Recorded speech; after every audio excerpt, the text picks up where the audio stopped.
தை மாதம் சுபமுகூர்த்த நாளை முன்னிட்டு திருத்தணி முருகன் கோவிலில் இன்று காலை 65 ஜோடிகளுக்கு திருமணம் நடைபெற்றது. திருத்தணியில் சிறப்பு பெற்ற முருகன் கோவில் சன்னதியில் திருமணங்கள் நடத்த ஏராளமானோர் ஆர்வம் காட்டி வருகின்றனர். இதற்காக முருகன் கோவிலில் முறையாக அனுமதி பெற்று திருமணம் நடத்தப்படுகிறது. தை மாதத்தில் சுபமுகூர்த்த நாளான இன்று மலைக்கோவிலில் 65 ஜோடிகளுக்கு திருமணங்கள் நடைபெற்றது. இன்று அதிகாலை மணமக்கள் அவர்களின் உறவினர்கள் மற்றும் ஏராளமான பக்தர்கள் மலைக்கோவிலில் குவிந்தனர்.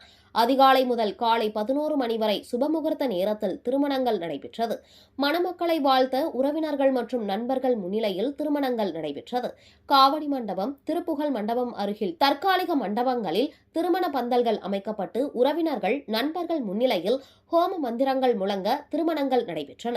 இதனால் திருத்தணி முருகன் கோவிலில் மங்கள இசைகளும் கெட்டிமேளம் கோலாகலம் காணப்பட்டது.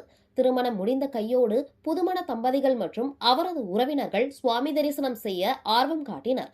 இதனால் பொது வரிசை மற்றும் 100 சிறப்பு வரிசையில் ஏராளமானோர் காத்திருந்து சுவாமி தரிசனம் செய்தனர்.